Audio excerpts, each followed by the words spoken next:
Cheers. Cheers To abundant fruit. And vegetables now, And too, vegetables. sometimes. Yeah. Thanks, Sandra, for joining us for a gleaning interview. We can talk to the professional about how it all started. Retired professional. The retired professional, well, still with lots of knowledge. My name's Faith. I'm Sadie. And I'm Anya. Why we want Gap in Kamloops? Well, I think there's been a need for a long time. I know myself, I would always see fruit all over back alleys, especially apricots all over the ground, and think what a waste that is, right?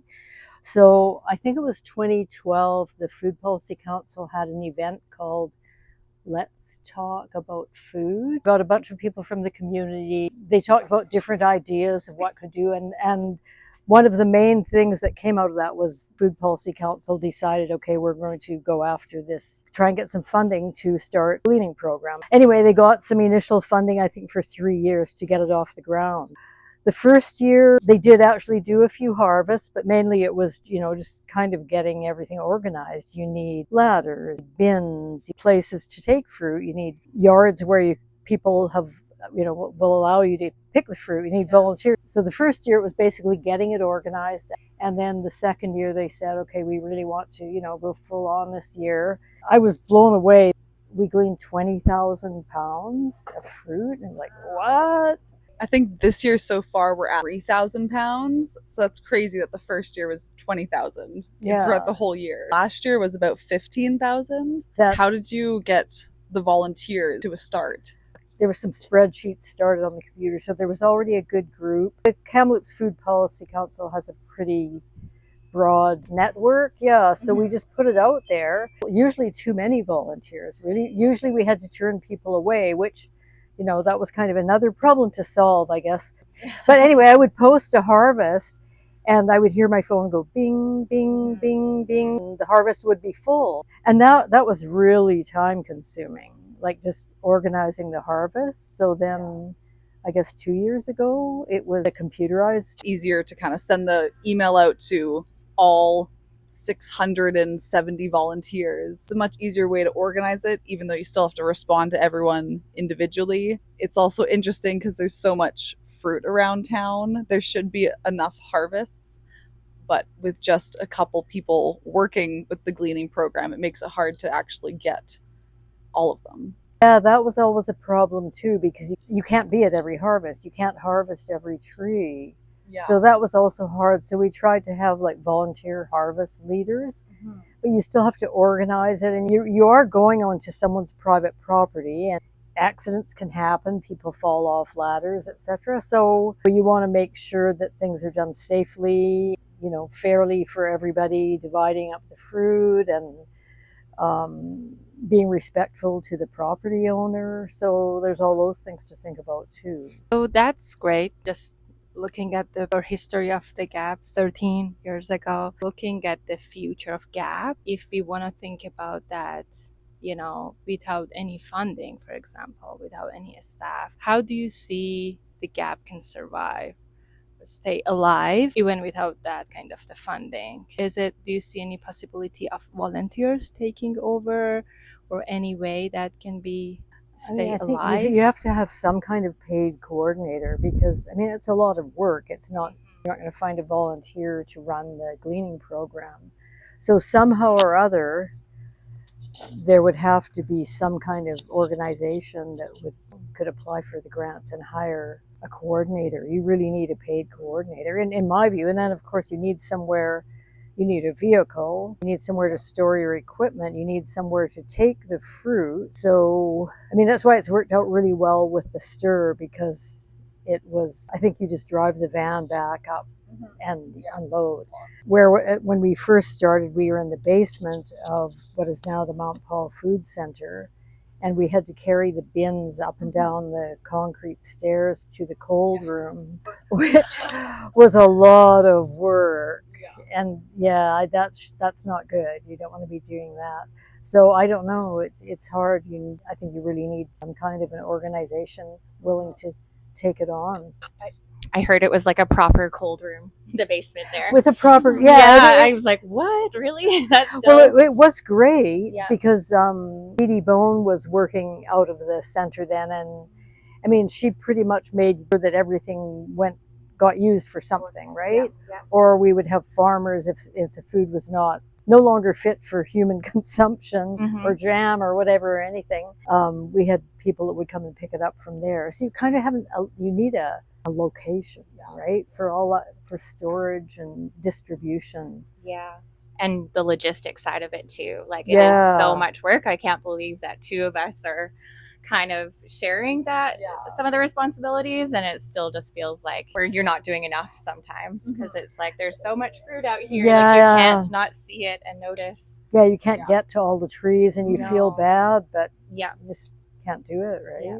You're still filling a gap in town. Yeah. There's still a need for, an organized program like the GAP, I think. Yeah. Something that we experienced last year that we talked about family and friend harvest. Oh, family and friends, yeah. If we didn't have a leader, we couldn't get to all the harvest. So instead of having to have a staff person there, we could post it as a family and friends harvest. That's just what we called it. So there wouldn't be a GAP representative. It would just be volunteer led. And we would have to bring our own ladders and our own boxes, and we would be responsible to make sure that the 1/3 was donated, or whatever portion had been decided upon. So that works, but not everybody has a ladder, or not everybody has a truck to move a ladder. Sometimes the homeowner has a ladder. So it's still kind of nice to have someone overseeing that. And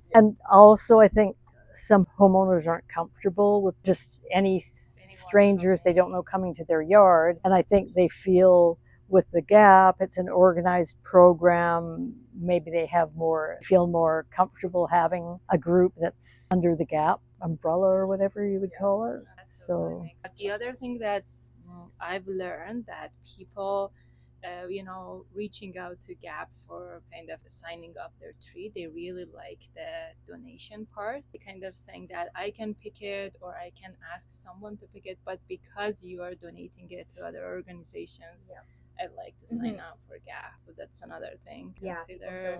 Really good about that. Not many towns or bigger cities seem to have a gleaning program. Do you think it's difficult to start a gleaning program from like the funding? Right, you need an organization that has the ability, the staff time to apply for a grant. I mean, it takes a long time to write a grant, so you have to have someone who can get paid to write a grant. You really do need some upfront money to start something like that, right? I mean, people have tried it. I know in the Okanagan there were some programs. I don't know how many of them are running. And there was one in Victoria, the Fruit Tree Project. Yeah, that's right, the project. Yeah. So I don't know if that's still running, but I think you really need some organization to kind of get things going, right? And organize the volunteers. Yeah. You could probably get some guerrilla volunteers to go and do it, right? But that's not quite as effective, I don't think. I've been looking for kind of solutions to making it more accessible and taking a bit of the burden away from an organization trying to kind of wrap their head around all the solutions. Could you break down parts of Kamloops into their little suburbs and areas and coordinate people that way? Through neighborhood associations or something. I think it's a valuable program, and obviously popular if the harvests are still filling up. They fill up within minutes still. Wow. I'm going to university right now too, so I'm always like that's a huge opportunity that just seems to be like year after year no one's kind of organizing. So I think I'm gonna maybe knock on some doors there and just keep bugging them. Access to fruit and working within the community just seems like a really school-oriented project. Maybe that's an approach to getting a community together. Would there be parents at a school have those values in place of no food waste, getting kids connected with their food? How did you get the first recipients for the donation? The Kamloops Food Policy Council would have their monthly network meetings. So a lot of people we found through that, they would show up at a meeting and people would put up their hand, I can use that, or we know someone who could use that. Like at their office or at their workplace? At their place. Stuff like that. I mean, initially we took a lot to the food bank. Then later on we hardly took any to the food bank. We've been trying to expand the recipients, because I know there's just so many people who might not be on our list who could use the access to free fruit, but not many people are reaching out about it, but I'm wondering where they are. Yeah, broaden the community. It's hard though. Kind of part of the fun of the interviews, maybe asking your memories of the gap, if good and bad, or maybe both. Let's start with the bad ones, get those over with. Just there were a few people that fell off ladders that were just not set up safely. I mean, you know, it's pretty simple. The funniest one I remember, this volunteer who shall not be named, she was picking up a quite high cherry tree, and she knocked the ladder over, and she was and she was hanging there by her arms like a monkey until we could get the ladder back under her. So it was all fine. Everything was fine. And the nicest thing was just getting the people together, and people would be picking fruit and talking about what they're going to do with their fruit, and exchanging ideas of how to make, you know, fruit leather. We got the idea to start having workshops, because it was just sort of like there was all these people with skills and information. We thought, oh, you know, skill sharing workshops. So we did a few of those. Yeah, so generally it was always really. And that's still such a topic of conversation at the harvest. People talk about, oh, what are you going to do with the fruit? How do you process it? And I just love that people are, sharing recipes, sharing ideas, inspiring community conversation, which is really nice. Just to see people get together and meet. And it's a group of strangers at the start, but people usually are so friendly throughout, usually. We are, yeah. Yeah. I've really enjoyed. I just like, if there's too many people there, not enough ladders, like what do we do? And I'm like, okay, let's just sort fruit together, because some people also don't want to be up there either. And I'll just like always have this picture of everyone picking together and then sorting together. And so many people are like, this is what I used to do as like a family, you know what I mean? So you get that spirit every single time of everyone being there. It makes me so happy. Yeah. The message of GAP is like that, you know, it started with community getting together, and then the whole program was about that, and it still is. And you talked about the workshops as well. So do you remember which workshops at that time? Oh, I think we had maybe a kombucha workshop. And we had this volunteer who was very good at fixing and sharpening tools. So we said, oh, you should do a workshop. So, which isn't directly related to picking fruit, but it is kind of related. You need sharp tools when you're pruning the trees. And then we started, fruit tree pruning. That's actually one that we started doing annually, because we would go, sometimes you'd get, you know, asked to pick fruit from a tree that hadn't had a good pruning in many, many years. And you would have to like basically cut your way into the center of the tree, right? Like sometimes they're just so bushy. So I learned a lot about pruning, and then we decided to start having pruning workshops for GAP homeowners, but also open to other people as well. So and those always worked out really well, and I learned a lot from those workshops. One thing that you can prune, I always thought you had to prune in winter, and that's true for a lot of kinds of pruning, but you can definitely prune in the middle of summer. You just can't prune in spring and the fall, right? But midsummer you can do light pruning. 3 Ds, the dead, diseased, and damaged.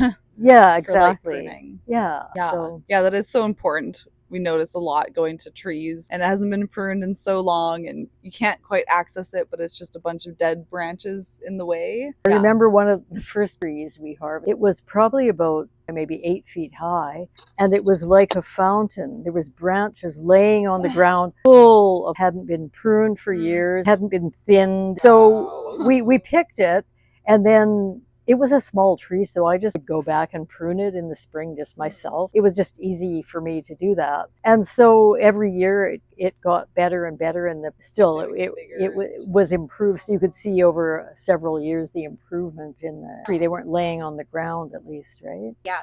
I see there's just like so much potential to do maintenance throughout the year too. I feel like there's like the gap window of harvesting, but then there's just so much additional time that could be putting community and like the health of the trees that we have. Creating like a stronger community that already exists, but just healthier trees, because we're definitely seeing I'd say majority of the trees that we go to are a little underkept. It's just hard to like, I want to come back.